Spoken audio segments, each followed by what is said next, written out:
Valued at $28 million, the 87-dwelling multi-storey housing proposal has caused quite a stir. Slated for land near Whitebridge's shopping precinct, it would be accessed via a residential street. We identified that we preferred access from Coper Street, and Council reaffirmed that their preference also is to not put traffic directly onto Dudley Road. The residents in particular believe that this will be totally inadequate to deal with the number of cars that are going to be here. The development would feature space for 4 shops, 8 retail car parks and 211 residential spaces. The density of it is an issue as well. We think it's just too many units to cram too close together in such a sort of smaller space. So we think it should be something a bit more in keeping with the area. Last night, councillors voted to oppose the proposal in its submission to the Joint Regional Planning Panel. We're extremely disappointed in the decision of Council last night. As I've mentioned, it was the elected council that adopted the planning strategies and development controls that have guided this development proposal. Council also resolved to pressure the Abbott government to honour a financial commitment made by Labor for Glendale's transport interchange in the last round of its now abandoned Regional Development Australia Fund. For that to be taken away is very disturbing for Council. Christy Reading, NBN News. It's a multi-million-dollar project promising million-dollar views, a unique look at our coastline from Strzelecki to Trigg Point, tying in with Newcastle's Bathers Way project. But State Liberal MP Tim Owen warns any chance of having the scenic walk done in time for 2015 commemorations is slipping away. The worry we have, obviously, is it takes a lot of time to raise those sorts of funds, and we would like to be able to open this walk on Anzac Day in 2015 to celebrate that 100 years. The brainchild of businessmen Neil Slater and Barney Collins, the walk is also intended to help mark 100 years since BHP first produced steel in the city. It was to be funded by private donations. Suffices to say, we have from private sources as well as from the federal government gathered about 2/3 of the funding that we require to physically build this wonderful walk for the City of Newcastle. But it's fallen short by about $1 million. The state government contributed $600,000 during the planning process. Mr Owen says talks have begun with Newcastle Council to cough up the rest. There's a bit of a timeline on the funding. Christy Reading, NBN News.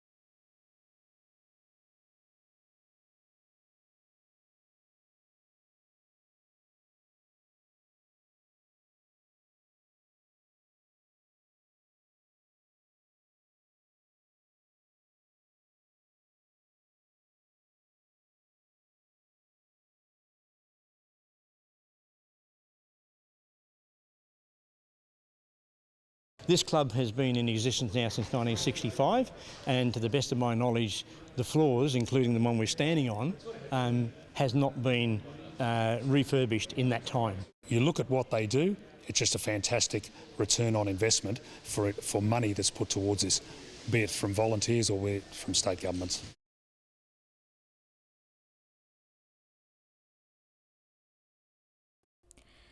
In March this year, Cooks Hill surf lifesaver Angus McConnell had an accident that left him a quadriplegic. I was riding my push bike back in March and coming down towards the surf club actually, and unfortunately a car came into contact with me. For the 6 months while he was in hospital, his clubmates were hard at work, ensuring he could still get down to the beach. They raised more than $80,000 for a purpose-built ramp, because one thing that hasn't changed is his love for the surf and running the Nippers program. Having the ramp is just fantastic. Being able to get all the way around here and get back to the beach has really been wonderful. If someone's in need, we all chip in and help.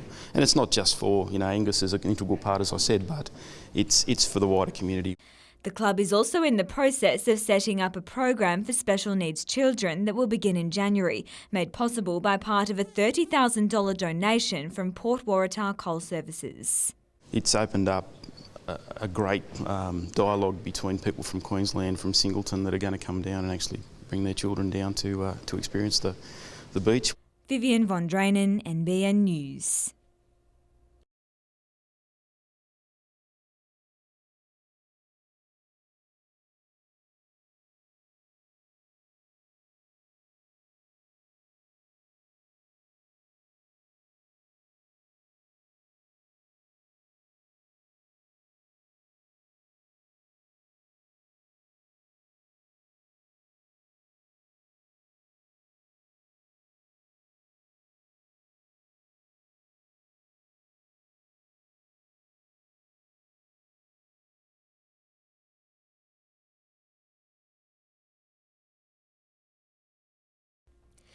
It's an experience 16-year-old Reed Butler won't be able to get back. Late last week, his mother Amy learned her son hadn't been invited to Maitland High School's Year 10 formal.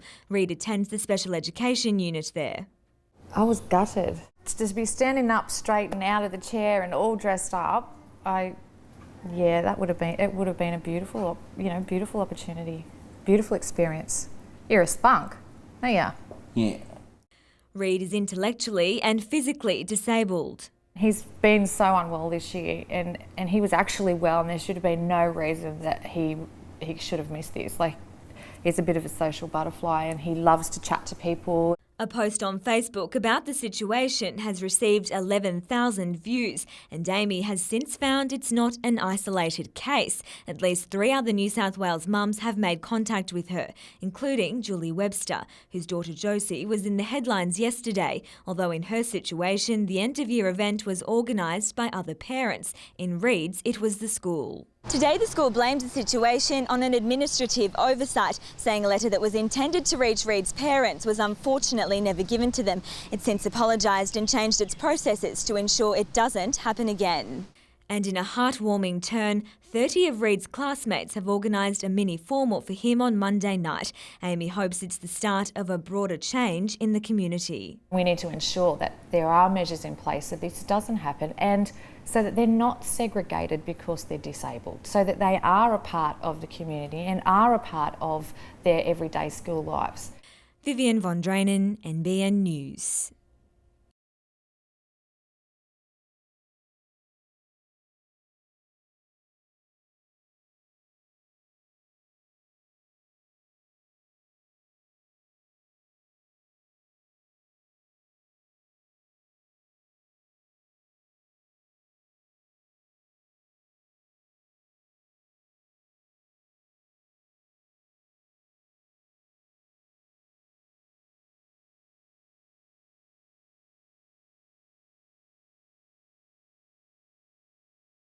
It was a change of direction that's ended a season. Scans have confirmed Scott Neville will now be a spectator. It's really, really disappointing. So, the only thing we can do as a club is to support him and, keep him feelings if he's still part of the squad. But in the same match, Nathan Byrne's season came alive. He's now living up to the form he once showed as an 18-year-old with Adelaide. Sometimes you just need that luck, you know what I mean? Once you get that first one, if you get a lucky goal, how many goals do you see that take a deflection or you're just in the right spot at the right time? His double strike was enough to steal the points against the Victory, but his future is still up in the air. You never know, and that's the good thing about football. Squads change, people come in, people go. You never know what's going to happen. Meanwhile, funding for the state-of-the-art football facility at Spears Point was officially accepted by Lake Macquarie Council overnight. The $7.3 million grant from the Hunter Infrastructure and Investment Fund was sought by Council in conjunction with Northern New South Wales Football. Once complete, the complex is expected to cost $11.3 million, with the governing body contributing the remaining $4 million. Michael Kane, NBN News.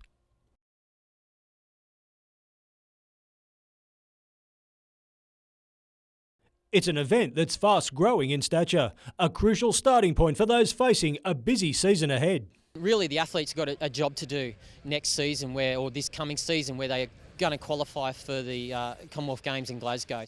Matthew Harris will have an advantage on most. The 5-time state decathlon champion hails from the Hunter. I love competition. When I'm not competing, I just want to compete and just try and push yourself beyond what you've currently done. But to win, he'll have to beat his toughest rival, Sydney's Jake Stein. It's early in the season, so it's good to get a really good comp out with some great comp from interstate. Sophie Stanwell has had a year to remember, setting personal bests in all her heptathlon disciplines. She's also the Classic's defending 200-metre champion. I think I'm going to have a pretty big program this year. I'm looking to do probably 2 track events and a field event. So I'll see. I might just have to do the 100. And there'll be some new additions that will see the Classic expand beyond Glendale. A marquee race in the city called the Newcastle Gift, as well as the Twilight 2 miler featuring Ireland's Sonia O'Sullivan. She's the world record holder for 2-mile, Olympic great, and it's going to be just a great opportunity to run up and down the streets of Newcastle West. Michael Kane, NBN News.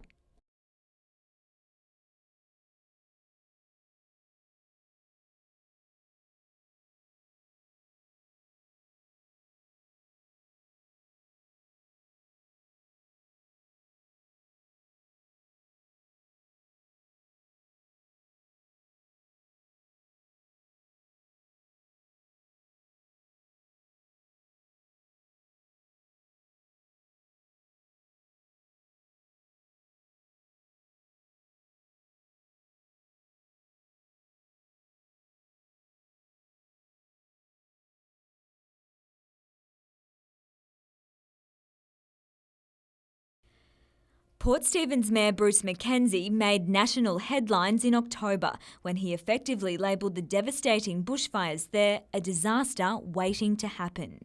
Well, if you didn't have the fuel within 500 metres of the backyards, it wouldn't have happened.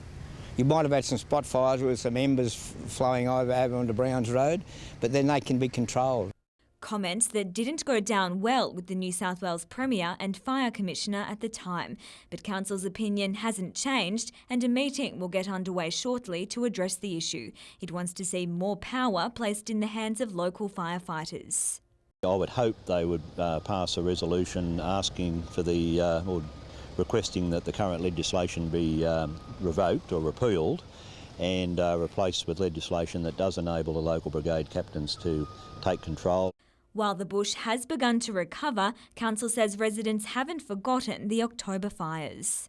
Oh, the community's 100% on side. The local brigades have expressed their support as well. The fires that tore through Port Stephens burned thousands of hectares of bushland and destroyed several buildings and homes. Council says the damage wouldn't have been as bad if backburning was done more often. We want to see the burn-off targets increased by huge increases, like say up to 500%. Vivian von Drainen, NBN News.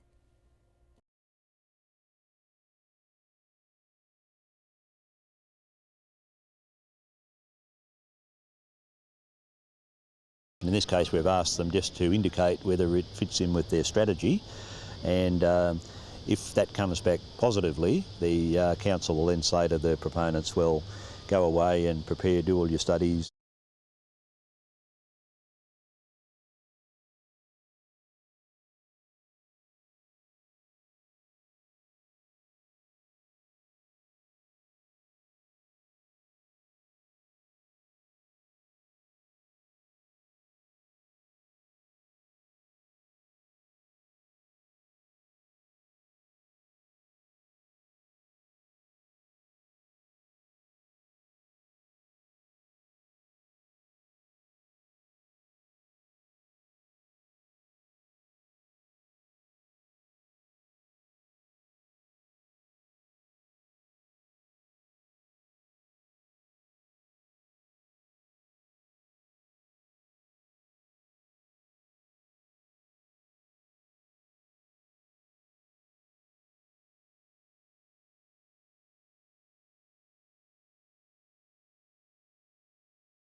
George and I both are passionate about the Hunter, which is fantastic, so I'm looking forward to working hard with George, but I'll certainly be challenging George every day about making sure that we get our fair share in the Hunter.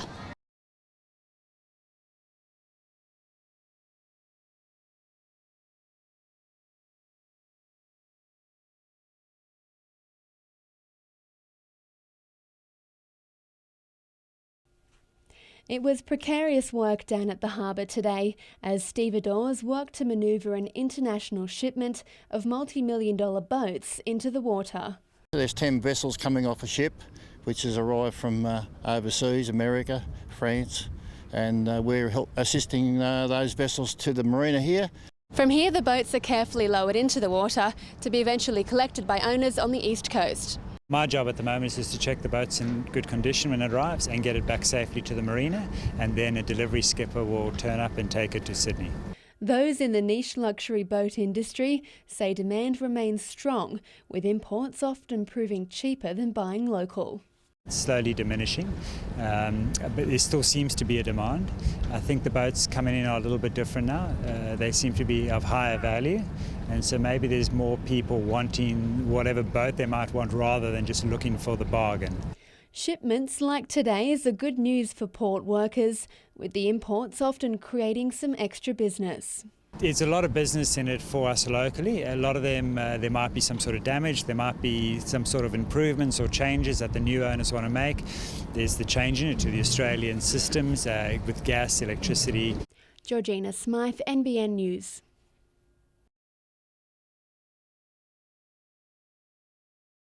It's the one thing Drew Russell is going to miss most. Nothing beats getting in that car and thrashing it around the track. That's just, it's a feeling you can't explain. But after finishing 7th in this season's V8 Development Series, he's decided it's time to call it a day. Drew will now concentrate on the family business while still contributing behind the scenes at Nova Castrian Motorsport. My brother's still going to race next year and I still want him to do as well as possible. So if I can be an asset to the team and help that, I'll certainly be there and cheer him on and help him out. And for a change, he'll be saving his pennies. I haven't taken a wage ever.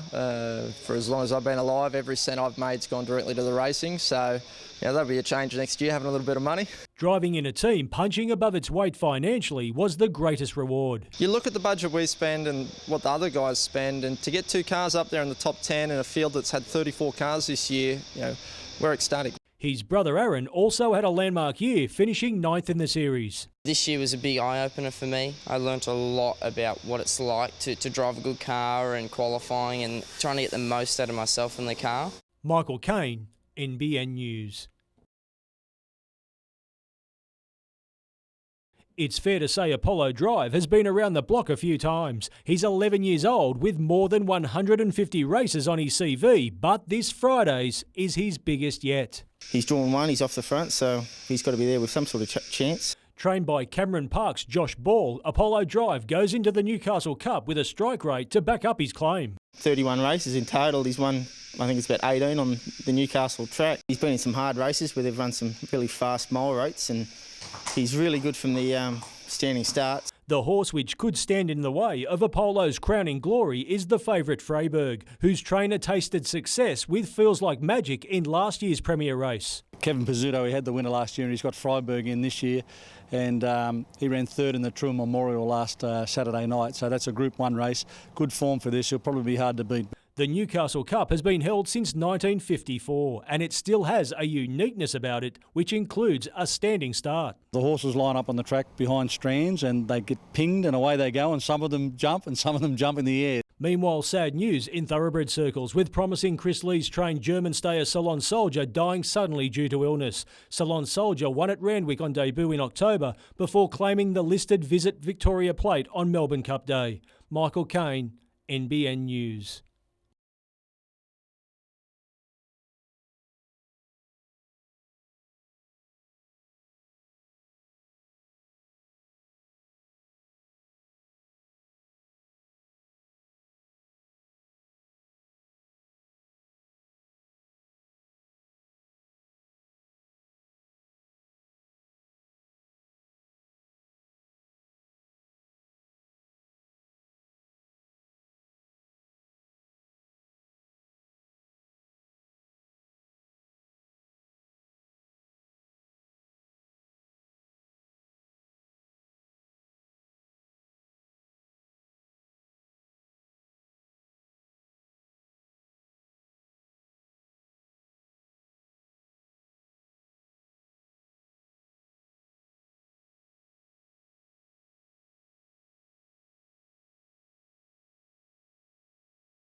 Port Stephens Mayor Bruce Mackenzie requested the Commissioner's presence at a public meeting, and he got it. With him, he brought a few harsh truths. He says hazard reduction approvals aren't controlled by the state.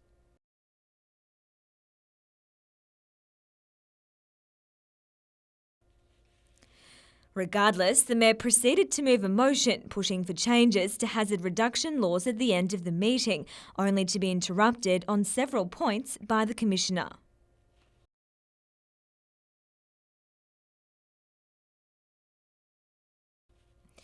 After a trying spring, the local arm of the organisation is happy everyone's now on the same page. There's a bit of misinformation out there that it's an arduous process and there's a lot of red tape, and I think we broke down some of that last night. At the moment, there are plans for 45 hazard reduction burns in the Lower Hunter alone, and the RFS says the only thing they're dependent on is the weather.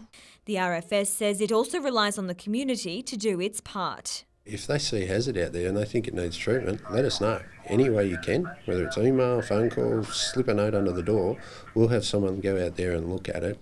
Vivian von Drainen, NBN News.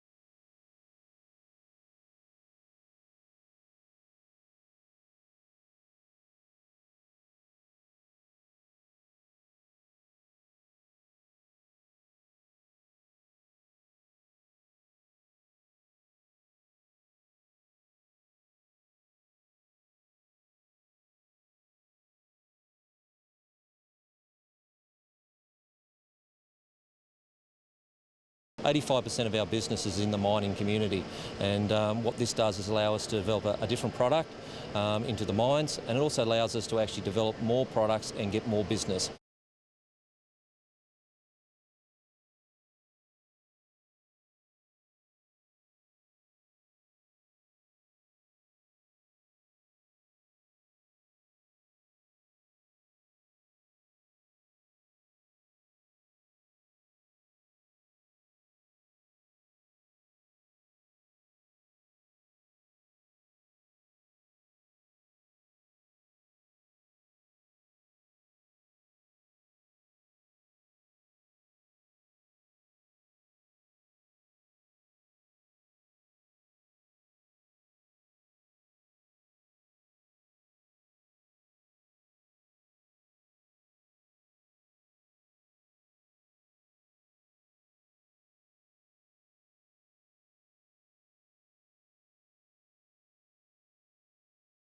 The biggest risk is extreme sedation and bizarre behaviour. So because people are out of touch with reality, they might do things that they think are safe but aren't safe.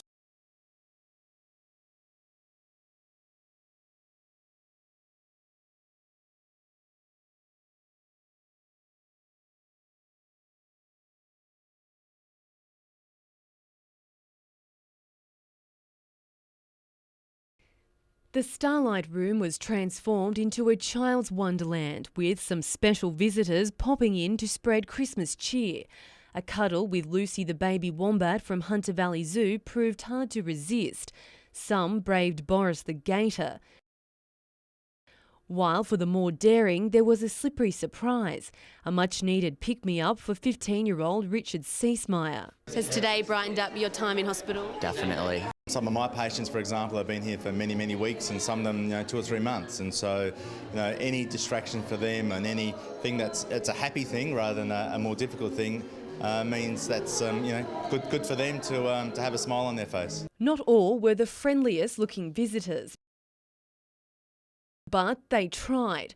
While Chelsea James, who's twice made national headlines for capturing the heart of Beyoncé, is not letting cancer get in her way. What do you think about the Christmas party here? It's always an amazing thing that they do for the kids, so I just like to, perform and show them that I still come here and, yeah. But the day wouldn't be complete without a visit from the jolly man in red. However, he had some stiff competition.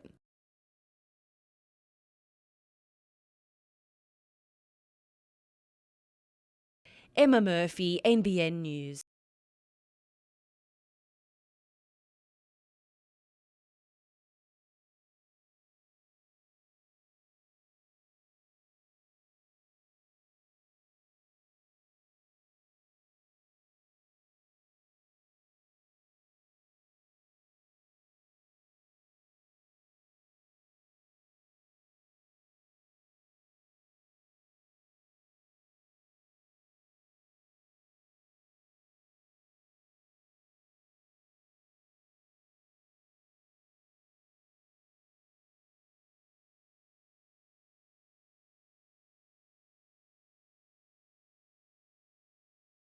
We hope they'll bring along their friends and rallies. That is a great economic benefit to the city. We'll probably be seeing over $1 million of direct economic benefit coming in to the businesses around town.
Saturday's game at Hunter Stadium is the perfect chance for a show of force from the Jets. We're at home, and if you want to be a serious football club, football team this year, you need to win.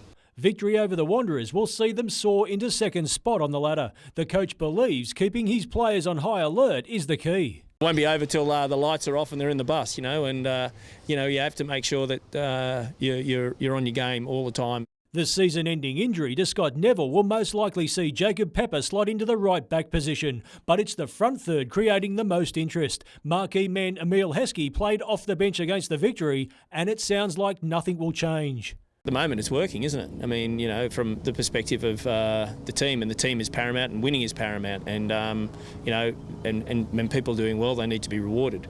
Despite Tony Popovich's side still boasting former Jets, Van Egmond believes there's no inside knowledge left. I think a few of them have, I don't know if I'd say reinvented themselves, but they've definitely looked maybe a different player to what they were when they were here. With Nathan Burns' loan contract set to come to an end in January, which coincides with the transfer window opening, speculation is rife that the Jets have Wanderers winger Yusuf Hersey in their sights. But the club could look further afield. Yusuf is a good player, but there's a number of good players that are, not just here but overseas that could definitely fit the bill. Michael Kane, NBN News.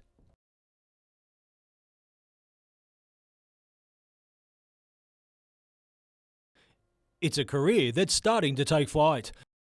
Blake Windred is the youngest player to win his home club's championship, an early box ticked. It's always been one of my dreams, and now I'm the champion, so it's a great feeling. Today he was looking to fine-tune his game before flying to the Gold Coast to play in the Greg Norman Junior Masters.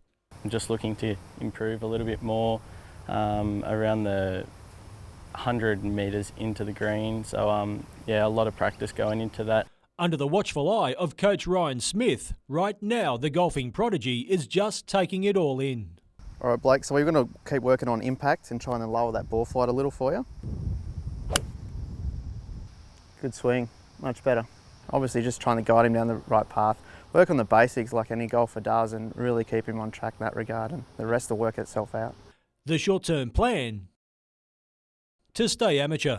I think there's plenty of time for him. He's got a great head on his shoulders, similar to a Jake Higginbottom. So he's got 2 to 3 years good left in him still in amateur golf. But following in the footsteps of fellow Charlestown pro James Nitties looms down the track. Travelling the world and playing some of the biggest tournaments in the world looks very good for the future. So hopefully I can achieve that goal, yeah. Michael Kane, NBN News.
This is the man in charge of fixing our port and road-related issues. The New South Wales freight, what's it called? The railgates.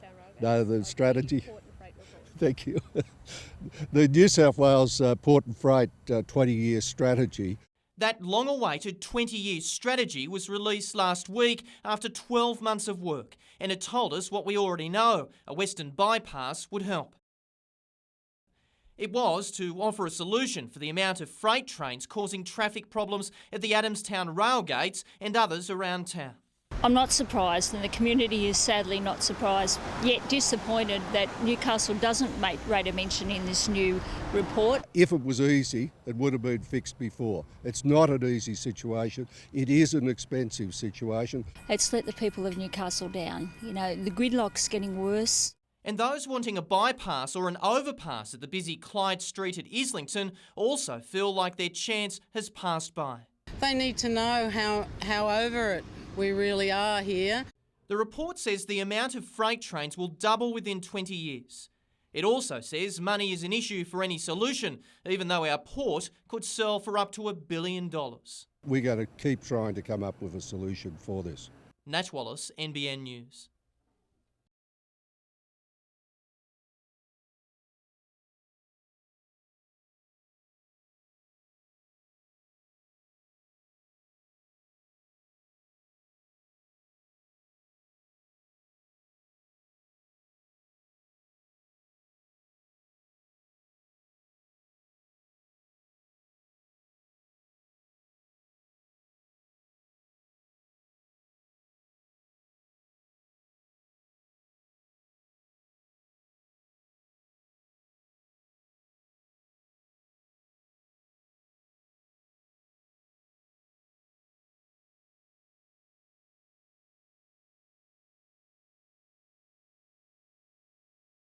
We have plenty of personal stories. The stories themselves have been all collected by Pamela Harrison and placed in a book called Man the Lifeboat, Feats of Heroism and Endurance.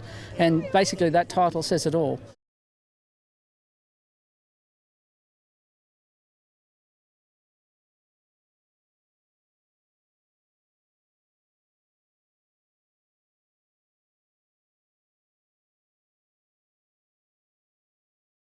Robbie, thanks for your time. The Jets played 9, won 4, drawn 3, lost 2. Is your coach under pressure? Oh, he's had a very good start to the season, and you know, for us as a club, Gary's got a contract to the end of the season, and there is a long way to go in the season. But at the moment, Gary's our head coach to the end of the season. Robbie, a couple of weeks ago, Gary mentioned about becoming a technical director. I mean, so early in the season, and results have been going his way. Where has that come from? Yeah, he's got ambitions maybe down the track to go into that role, but as far as the club is aware, and as far as we've spoken to him, there isn't a role at the moment in that role. Has the club been talking to former Socceroo Darren Stewart? No. You know, there's been quite a few names that have been thrown up, and there's been a lot of speculation and innuendo. But at the moment, we haven't contacted any coach. There's been a lot of talk that Gary didn't play an active role in signing Emile from the start, that the HSG group did. No, that's false. Gary was 100% on board with Emile signing with the club right from the beginning. We've got a January, the transfer window opening up. Are you guys going to be actively back in the market in there? We haven't contacted any player that's currently on contract with another club for the January window. We believe in the squad we've got, and if a player becomes available that will enhance the squad, then we'll look at that player. Michael Kane, NBN News.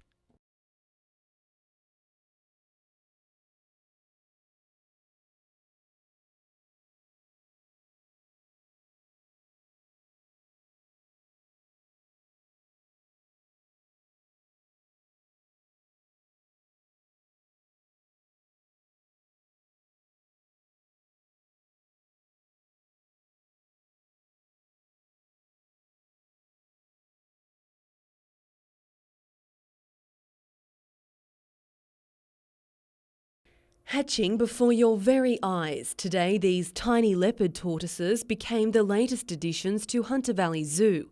Originating in East Africa, these little guys were a long time coming, incubating for almost a year, and they'll take even longer to catch up to mum. Our female here, she's about 30 years old, so they grow fairly slowly, especially here where we are, because they naturally have a winter, so they don't eat through the winter months as well, so that means they don't grow.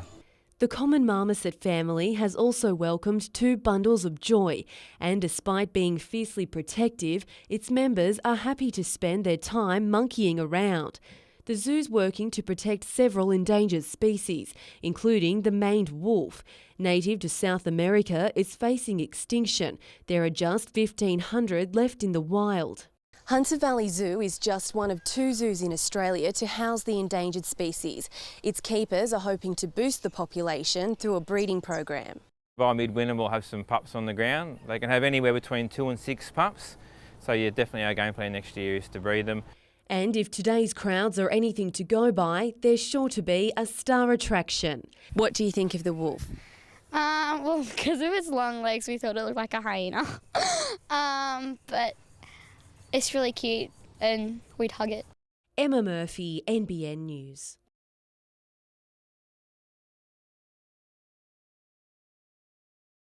It's a decision that the billion-dollar racing industry was hoping for. We think it's a pivotal decision for the thoroughbred industry. Anglo-American owners of the Drayton Open Cut mine wanted to expand their operations into the southern part of their existing mine lease once current production finished in 2015.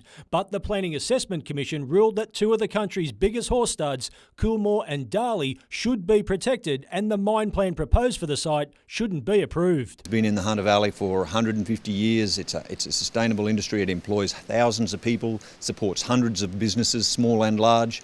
In a statement, the CEO of the New South Wales Minerals Council says that the ruling will take its toll on the local community. The potential loss of jobs will be devastating for those involved and hit the local community hard. Member for Upper Hunter, George Souris, was hedging his bets on the decision, saying the ruling by the PAC wouldn't have been taken lightly. It's now up to Anglo-American and the thoroughbred industry to work together. The Drayton South mine was tipped to bring in an estimated $950 million in royalties, as well as keeping around 500 people in a job for the next 27 years. But it's only just the first step in what could be a long procedure. Our understanding is this is a 3-step process. The next step is to go to the Director General and then a final assessment by the Planning Assessment Commission. Michael Kane, NBN News.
282 competitors lined up at Nobby's.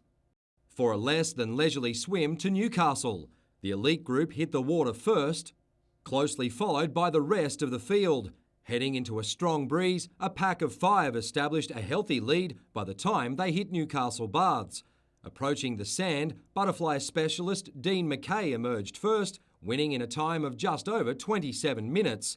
His next challenge, the Commonwealth Games trials in March. Bit of a change, much of a change, especially training in still water to this as well, so a bit hard.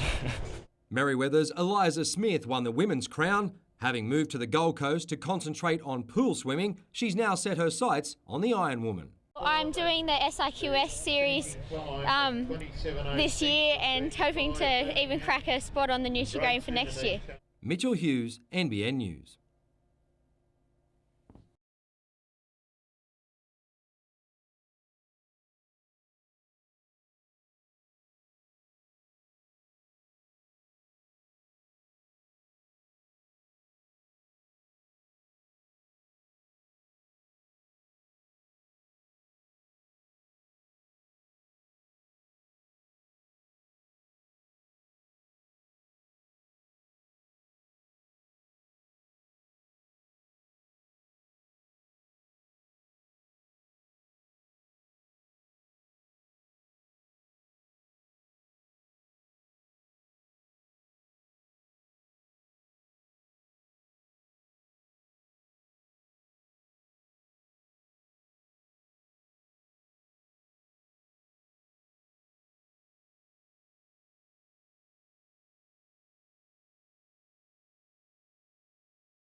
It's an act Donna Shaxson is still coming to terms with. I'm not resting until I do find who did this. He's only 17.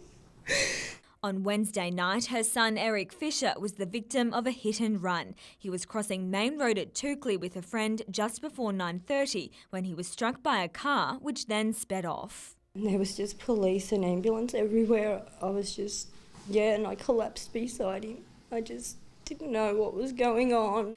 Eric was rushed to John Hunter Hospital with a fractured leg and had surgery the next day. Both he and Donna want the driver to accept responsibility for his or her actions. I'm not angry, just want them to come forward and just admit they did it. Whoever did this, I just want them to come forward. I'm not cranky, I just want them to say, yes, I did it, I'm sorry, I should have stopped.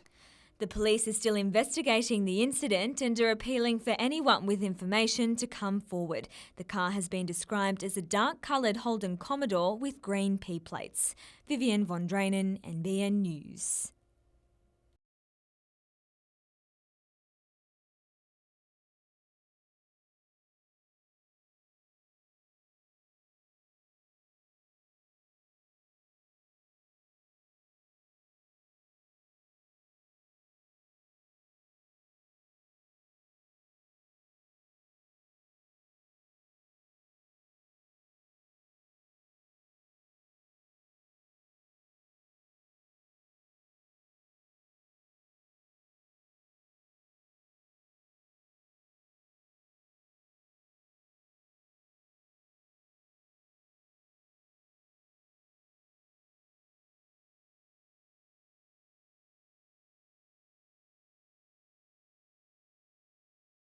And it's such a American and Australian heavy story.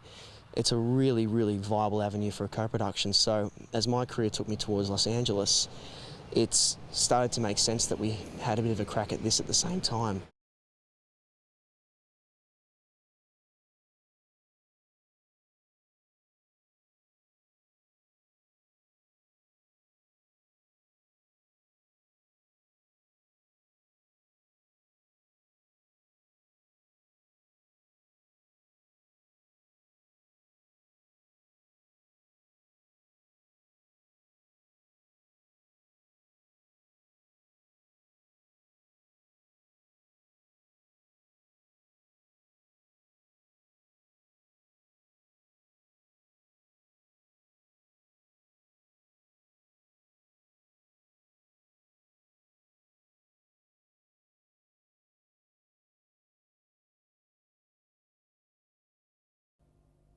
With Nathan Burns and Emil Heskey ruled out with knee complaints, Ruben Zadkovic looked to take up the slack in attack.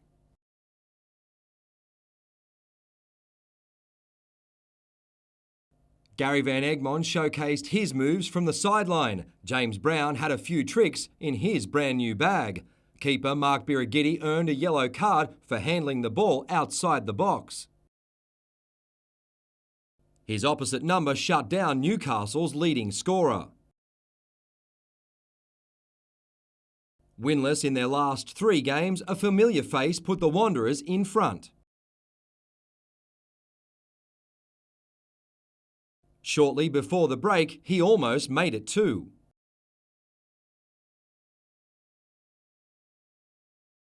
The Wanderers created plenty of second-half chances. Another former Jet, Labano Haliti, went close. Adam Taggart had a shout for a penalty waved away as Newcastle lost at home for the first time this season. I think as a squad, if we looked at it from last year where we played our last game and we got beat 3-0 fairly comprehensively to tonight, I think there's big improvements, and I thought we played some excellent football in patches. As for Western Sydney's goal, Van Egmond felt Jacob Pepper was fouled. 2 hands in your back, you're going backwards, you're looking to jump and you can't jump and you get 2 hands in your back. I think the referee made a mistake. The coach hopes to have Heskey and Burns available for the Brisbane clash on Friday. The Jets are still in talks with Korean club Incheon, hoping to extend Burns' time in the Hunter.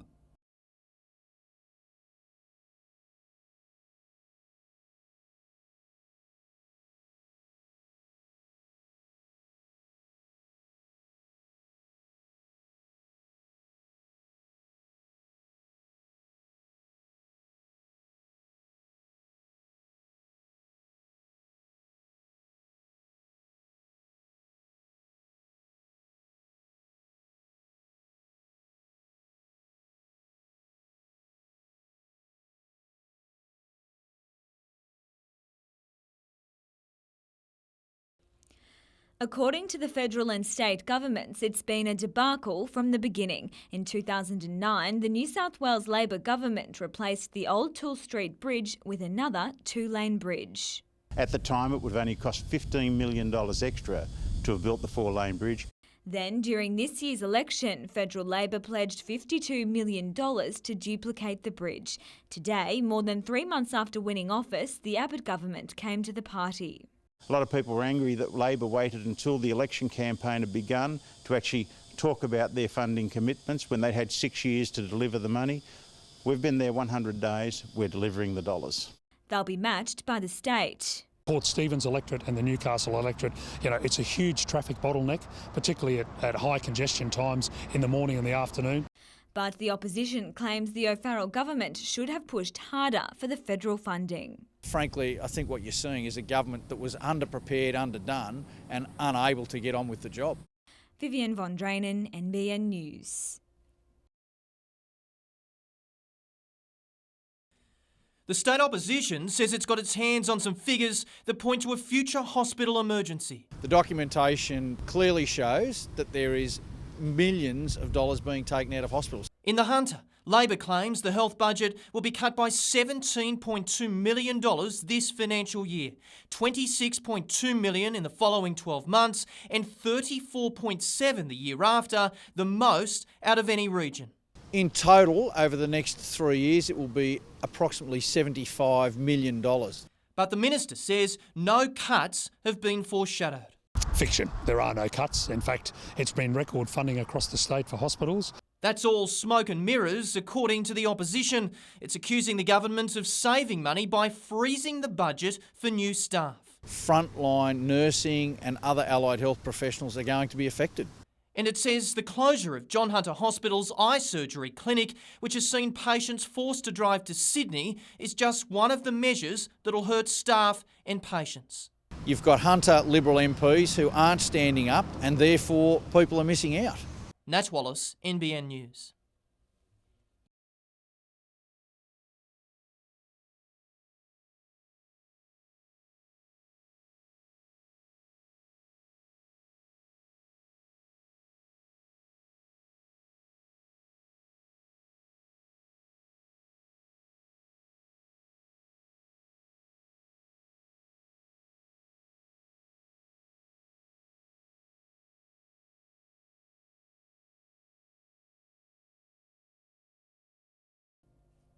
As surfers, the Jets make very good footballers.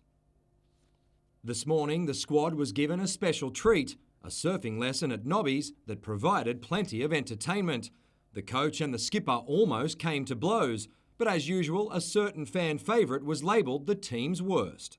Michael Bridges. Lucky he can play football because he cannot do anything else. Plenty of smiles today, but the players admit they were extremely disappointed not to get something out of the Western Sydney clash. We have to look at the positives. I think we were certainly in the match. I think a draw would have been a fair result. Since the match, I've spoken to a couple of their players and they were of the same opinion. Emil Heskey and Nathan Burns didn't tackle the waves and will need to prove their fitness if they're going to take on Brisbane. I think people, underestimate sometimes how much impact losing a player like Burnsy can have on the team. I think the game on the weekend would have been a really good game for someone like him. The players believe the Raw present a similar challenge to the one they overcame in Melbourne 8 days ago. We go there knowing that they're going to have a lot of possession. We go there knowing that they have weapons all over the pitch, and it's about being disciplined to the game plan. Gary had a game plan against Victory and it worked. We've done well up in Brisbane in the last, or probably in the history of the club, we've done quite well up in Brisbane, so it's something we can take a bit of confidence from as well. As usual, the Jets' defence will have to nullify strike weapon Bessart Berisha. You don't really want to get under his skin too much early because he's sort of that player that reacts to that and then that seems to make him play better. So we'll have a job on our hands. Mitchell Hughes, NBN News.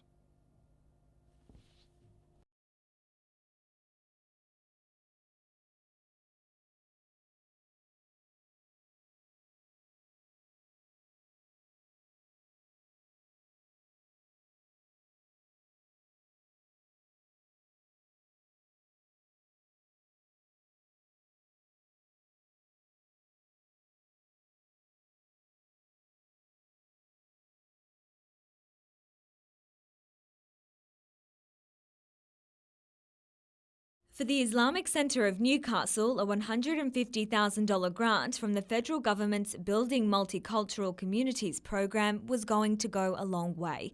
These are its plans for the first Islamic poetry and art gallery in the country and a garden. The aim to promote interfaith activities. In about 3 years' time, if we could succeed in that project, investors was telling us that they would fund us to develop a commercial Islamic art gallery. But late last week, Ansari Jane Alabadine was notified by email that the funding was no longer available due to the budget deficit. If you want to resolve deficits, you don't go after $150,000 projects. That doesn't make sense. The Islamic Centre says slashing the funding might be saving the government a few dollars, but it's costing it voter support because the money promised meant a lot to the community. Another group in the same situation is the Ethnic Communities Council, which had a $150,000 grant for a men's shed cancelled. In one breath, federal member for Patterson, Bob Baldwin, blamed the former Labor government for promising money that wasn't there. In the other, the community for not coming to him first. I can't help people if indeed they don't come to me, and I refuse to help people outside my electorate when I read about it in the newspaper and then I get the blame for not funding a proposal. Vivian von Drainen, NBN News.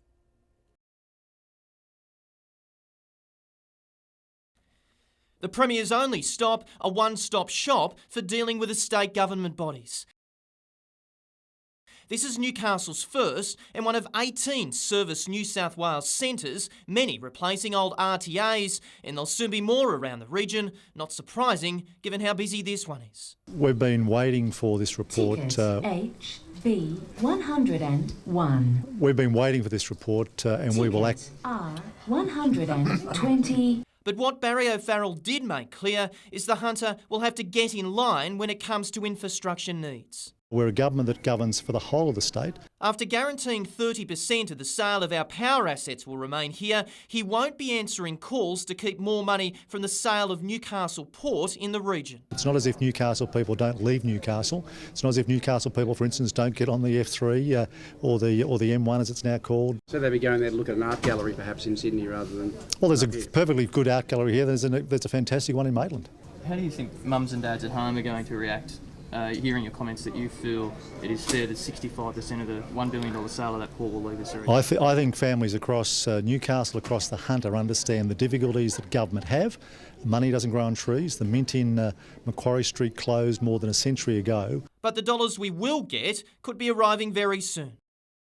The Premier promising an answer on where Newcastle's rail line will be cut before next week. Hamilton or Wickham? I'll confirm before Christmas there'll be announcements about some of those matters. Nat Wallace, NBN News.